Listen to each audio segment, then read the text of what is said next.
Glory to Jesus Christ.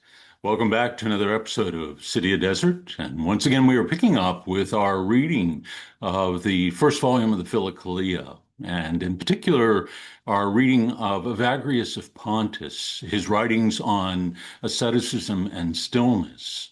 And today we are picking up on page number 33 of the text, if you have it in front of you, and we are considering paragraph number 6. Evagrius writes, "Do not have a servant, for if you do, you will no longer have only yourself to provide for. And in that case, the enemy may trip you up through the servant and disturb your mind with worries about laying in extravagant foods. Should you have the thought of getting a servant to allow your body a little ease, call to mind what is more important. I mean, spiritual peace. For spiritual peace is certainly more important than bodily ease. Even if you have the idea that taking a servant would be for the servant's benefit, do not accept it, for this is not our work. It is the work of others, of the Holy Fathers, who live in communities and not as solitaries. Think only of what is best for yourself and safeguard the way of stillness."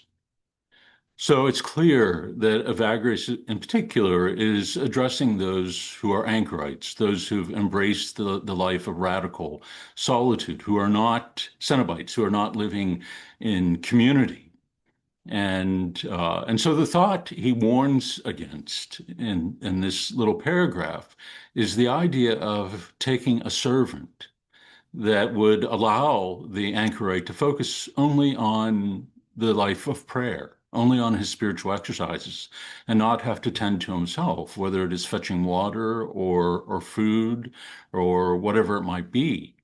That it can be a temptation to have another around. And for the anchorite, for one living in a hermitage, this can be a problem for a number of reasons. Distraction, that if they are to engage in a life of deep solitude and silence and stillness, then they are to live alone and not to engage in conversation, and the distraction that being around others and the conversation that often arises.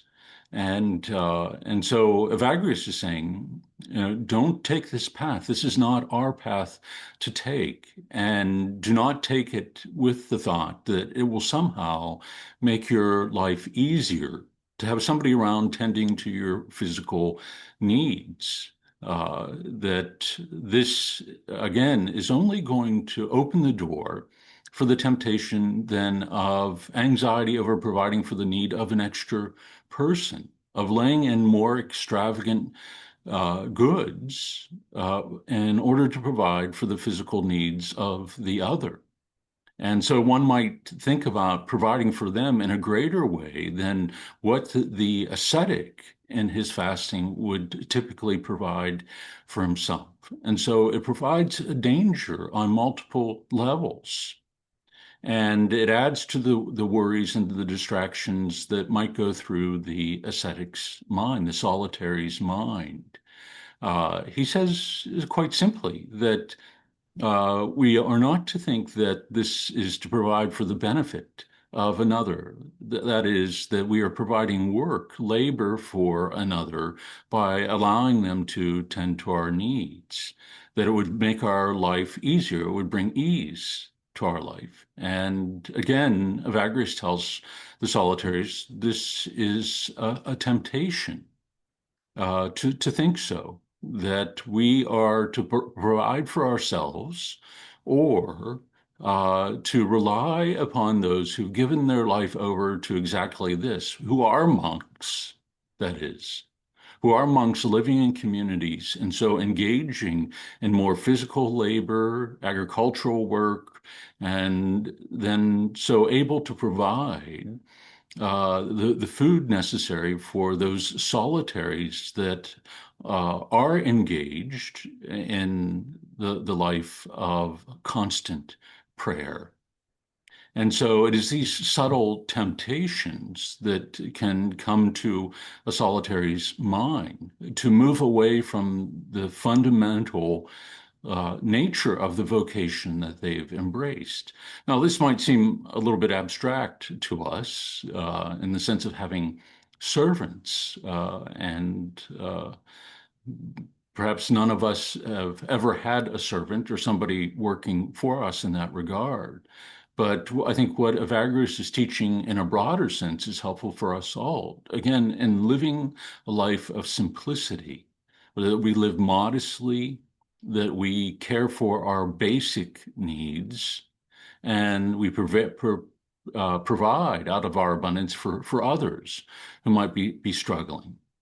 But we are not to complicate our life needlessly by increasing our anxiety for the number of those that we would provide for. It's one thing for a husband or a mother, a wife who has children, father and mother who have children, to provide for their needs, but also then to take in others would, for example, complicate their life. They would have to provide for the essential needs or to pay for the services of another, and gradually lose this kind of simplicity as well as trust and hope in what God provides for the day.